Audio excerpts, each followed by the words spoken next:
Okay, तो हमने ये देख लिया कि सेल्स टैक्स क्या होता है। अब हमें देखना है कि सेल्स टैक्स कितनी टाइप्स के होते हैं, यानी कितनी कितने टाइप्स के सेल्स टैक्स हमारे यहाँ पे पाए जाते हैं। एक होता है हमारे पास इनपुट टैक्स और एक होता है हमारे पास आउटपुट टैक्स। इनपुट टैक्स क्या होता है भाई? इनपुट तुम्हें क्या लगता है, इनपुट क्या होना चाहिए? इनपुट टैक्स का मतलब है वो टैक्स जो एंटिटी सप्लायर को पे करती है। ठीक है, इनपुट यानी अगर मैं इसको इस तरह याद रखूं कि परचेजेस मैं अपने घर में लेके आती हूँ, तो इनपुट मैं अपने घर में इसको इनपुट करती हूँ, तो उस पे जो भी टैक्स चार्ज होता है उसको मैं इनपुट टैक्स का नाम देती हूँ।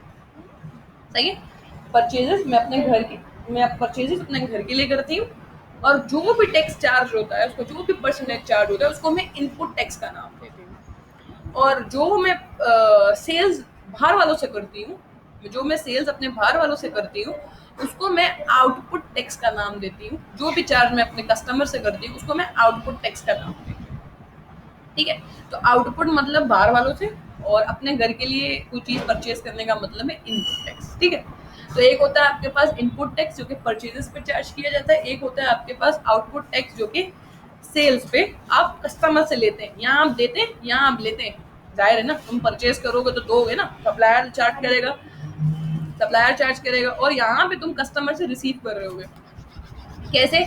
फॉर एग्जाम्पल, तुमने जो है वो एक गुड्स बाय की और उस पर तुमने 10% का एक 100 रुपए का तुमने क्या किया, टैक्स पे किया, इनपुट टैक्स। ठीक है,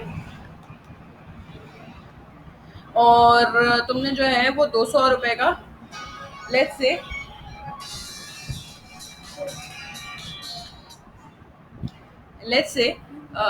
200 रुपए का जो है वो तुमने कस्टमर से चार्ज किया उसी गुड्स के अगेंस्ट में, और ये 100 रुपए का जो है वो तुम्हें यहाँ पे तुम ये पे कर रहे हो, ये परचेजेस है तुम्हारी, तुम पे कर रहे हो अपने गुड्स के उसमें, और ये तुम्हारा जो है वो सेल्स है जिसमें तुम रिसीव कर रहे हो। ठीक है, तो ये क्या हो गया तुम्हारा, ये इनपुट टैक्स हो गया और ये तुम्हारा आउटपुट टैक्स हो गया। अब इनपुट और आउटपुट टैक्स की एंट्री क्या बनेगी?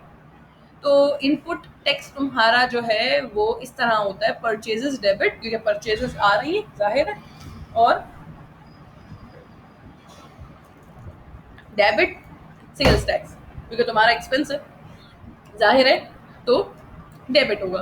क्रेडिट तुम्हारे क्रेडिटर्स, क्रेडिटर्स मतलब लाइबिलिटी, अकाउंट्स पेबल, ये तुम्हारा क्रेडिट होता है। हो सकता है तुमने पैसे पे कर दी हो तो तुम कैश क्रेडिट कर दो, लेकिन अगर तुमने पैसे पे नहीं किए तो तुम्हारी लाइबिलिटी बन जाएगी। इसी तरह जब तुम सेल्स करते हो तो क्रेडिट सेल्स टैक्स तुम्हारा जो है वो क्रेडिट, क्योंकि यहाँ पे टैक्स आ रहा है। ठीक है, वहां तुम पे कर रहे हो और तुमने जो ये पे किया है अब वो यहाँ पे रिकवर हो रहा है, अब वो ये वहां यहाँ पे रिकवर हो रहा है। ठीक है, तो यहाँ पे जो तुम पे कर रहे हो वो यहाँ पे रिकवर हो रहा है, तो इसलिए ये क्रेडिट साइड पे चला गया। और जो तुम्हारा अकाउंट रिसीवेबल जो है वो तुम्हारा डेबिट हो गया। ठीक है, क्योंकि फॉर एग्जाम्पल तुम्हें पैसा आना है, अभी आया नहीं, तो ये तुमने उसको डेबिट कर दिया यहाँ पे। तो अगर तुमने एक चीज नोटिस की हो तो जरा गौर से नोटिस करना, तुम जो यहाँ परचेजेस करते वक्त टैक्स पे करते हो वही टैक्स यहाँ पे सेल्स करते वक्त रिकवर हो जाता है। सही है, यही हो रहा है ना। अगर तुमने 100 रुपए की परचेजेस की हैं और उस पर तुमने 10 रुपए का टैक्स पे किया है, तो ये तुमने यहाँ किया, और वही तुमने क्या किया, यहाँ पे 100 रुपए की तुमने वही चीज को सेल किया और वही 10 रुपए का सेल्स टैक्स यहाँ कस्टमर से चार्ज कर लिया। तो ये टैक्स जो है रिकवरेबल होता है, ये टैक्स रिकवरेबल होता है किसके लिए?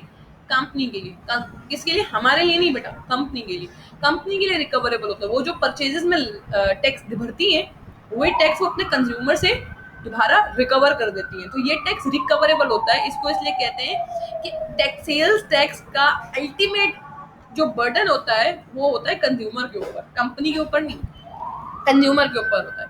तो सेल्स टैक्स का जो असल सारा बर्डन है वो कंज्यूमर के पास चला जाता है, यानी कंज्यूमर जो है वो बेचारा वो आपका सेल्स टैक्स पे कर रहा होता है। At the and company recover कर लेती है, सब कुछ हो जाता है, लेकिन ये जो गवर्नमेंट है ना, ये हमसे जो है वो सेल्स टैक्स चूस रही होती है।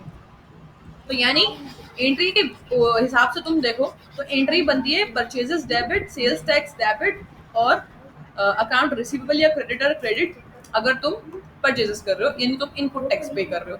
अगर तुम आउटपुट टैक्स पे कर रहे हो यानी तुम सेल्स कर रहे हो तो account receivable debit, sales credit और सेल्स टैक्स क्रेडिट। ठीक है बेटा, तो यहाँ पे जो तुम पे कर रहे हो वहीं पे यहाँ पे तुम रिसीव कर रहे हो और तुम्हारा टैक्स जो है वो नेट ऑफ हो गया और अल्टीमेटली कंज्यूमर की जेब से पैसा गया और बेचारा कंज्यूमर ये सारे टैक्स का बोझ उठाता रहा।